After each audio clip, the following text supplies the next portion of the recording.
Hi, I'm Sean Burnett. I'm going to give you a quick rundown on the CNC room, the practical portion of your CNC education. First thing to take note of here is the master switch. This is your master switch.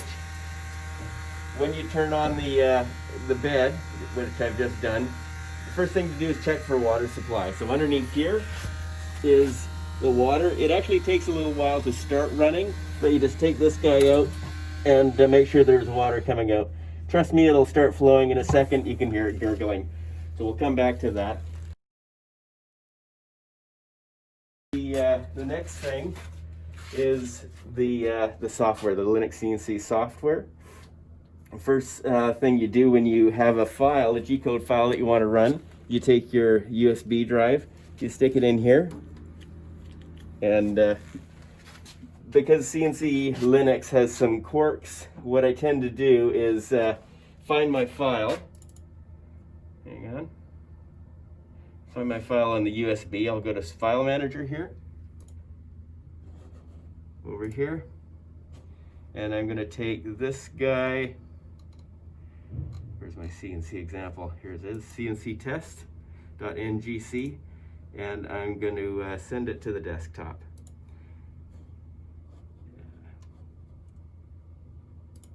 Okay, and then I get out of there. And then when I'm over in Linux CNC software, which is this, you can get into Linux CNC software by clicking this icon that you'll get on your screen. Then I go to my file manager opener. I find the file, which for me is Home Sean Desktop. I open up CNC test, and that's how I get in. To enable the bed, there's a three-step process actually. One is to flick that master switch that we saw. Next is to enable this software, and then click this orange button. So now we're good to go. We can actually use the controls. Let me just okay, some of the controls.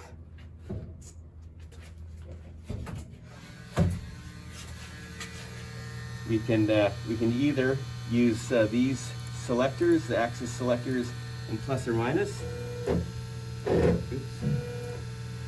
And or we can use these arrows on the screen, which is actually much easier because you can take the keyboard with you closer to the material that you're working on. This is front and back, your y-axis. This is your x-axis, and page up and page down is z-axis. Okay. So let's pause this for a second. I'm just going to show you what I need to do to prep the material physically. So let's go over to here. What I've done, always have a sacrificial board. So I've bolted using these T-slot nuts and bolts. I've got this sacrificial board, and then I've just taken and screwed down the material that I want to cut. Okay. The next is the bit and collet. We're going to do a dry run, but just for now, let's go through this process. This is a collet. They're particularly sized for the bit that you're using. So this is a 3/8 collet, and I'm using a 3/8 shank end mill. I put that in there, and if I try to put this in, it won't work because I need to put in this part first. Okay. This collet into the collet nut, and you actually need to give it a little twist, okay? And you know it's in properly when that collet nut is flush with the collet is flush with the nut. Then I put in my bit, and now I'm good to go for putting this onto the spindle. So I'm going to go like this. I need to hold the top.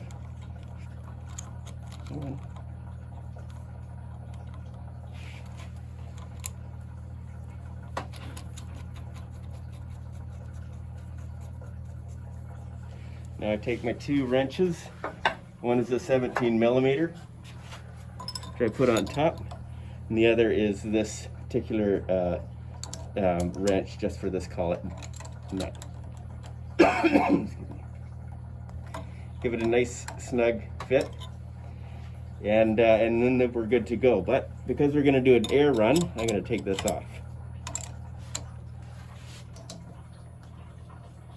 But keep in mind about how far we are down, because we'll do that to estimate our dry run.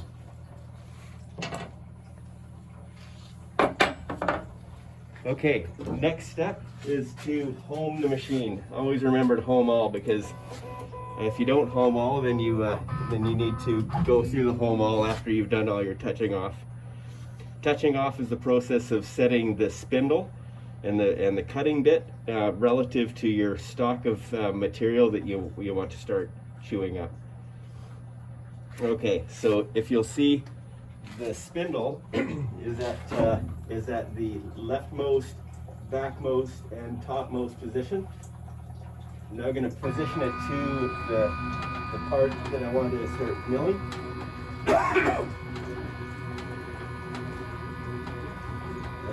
Shoot.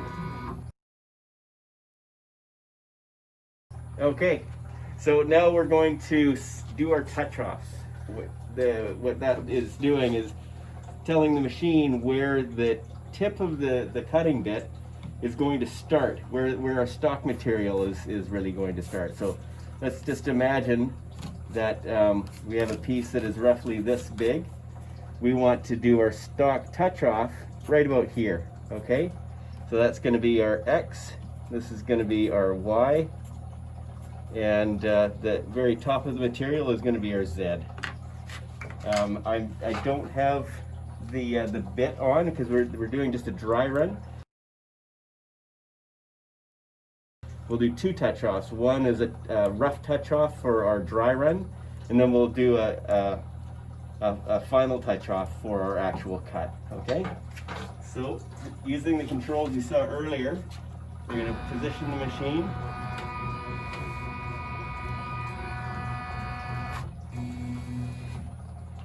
Page down, and I'm going to allow a bit of space for where the bit would come. So let's say that is our rough touch off, okay?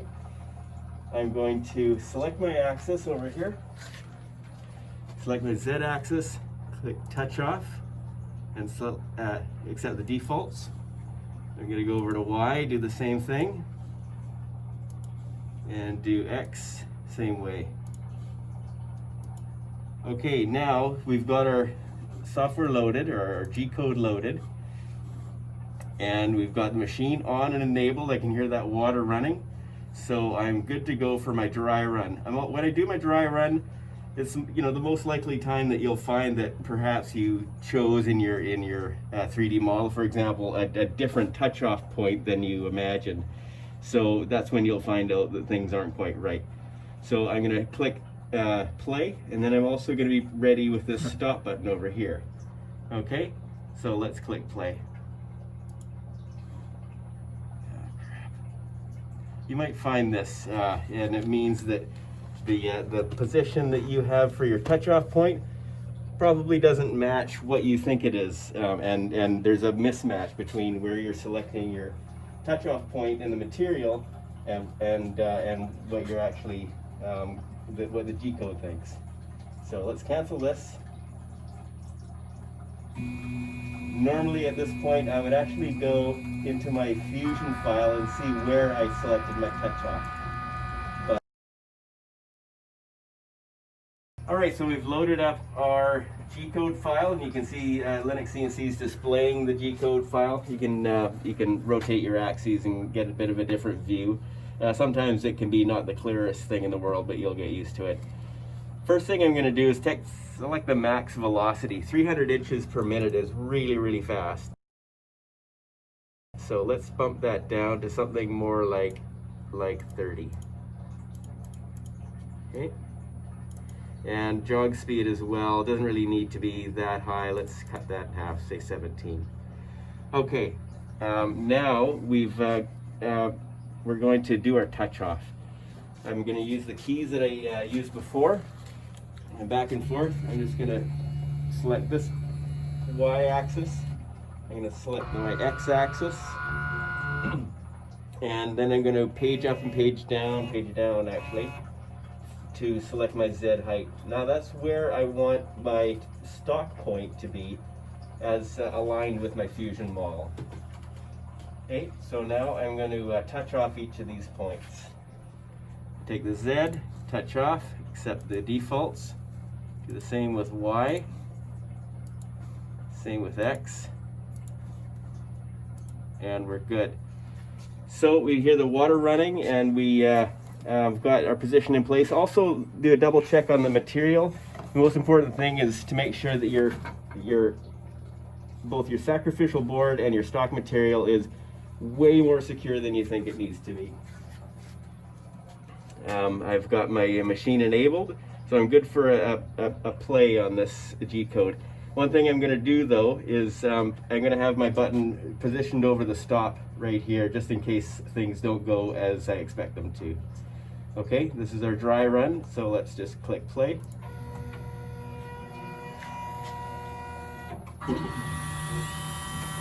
Sometimes you'll get a message in Linux CNC that'll say load tool 1, and then click continue. And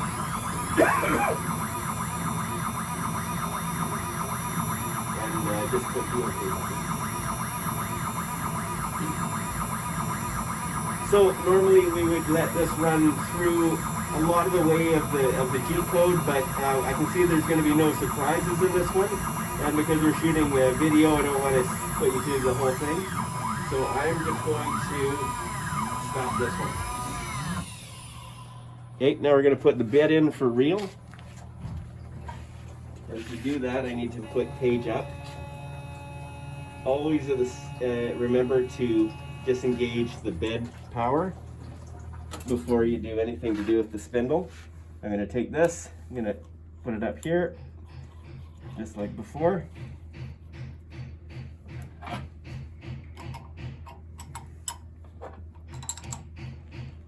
Give it a nice snug fit, or tighten. And now I'm going to bring this down just so it pinches a piece of paper. It's sort of a piece of paper. With the page down, re-engage the bed. Okay, page down. And I just want to barely feel the pinch.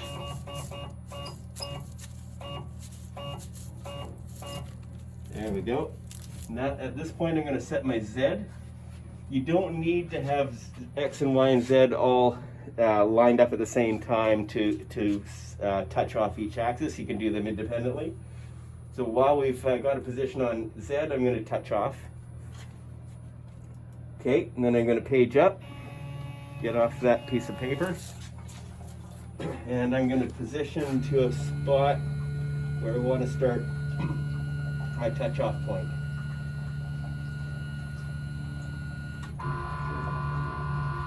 Okay, so I'm pretty happy with X and Y for both of those.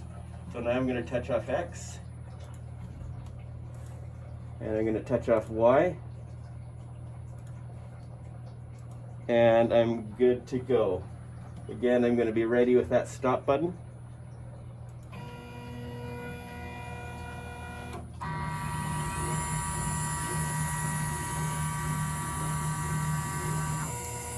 Don't be surprised when the actual cutting doesn't start at your touch-off point.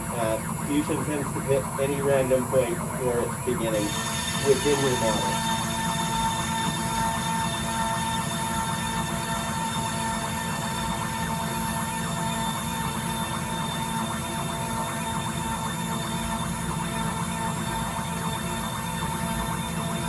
Okay, I think you probably get the idea here. So I'm going to cut it out. I'm going to raise the bit. And that is pretty much all there is to it. Just going to go through my list here and make sure we've covered everything. Good. Now switch to PC, sign in. Home before you start anything. Check the water. Safety. As with any rotating tool, don't put long hair near it, don't put any loose clothing near it. Just treat it like a drill press. One that's autonomous and can move suddenly. Sacrificial board, always use a sacrificial board. When you're using a USB stick, choose one that's small. This is an ancient version of Linux CNC, so it can have trouble mounting large drives in that it'll take a really long time. We've gone through the Linux CNC controls, done the touch off, we've done an air run, and last step is to clean up. And then you're good to go. All right, thanks, Sean. Thanks.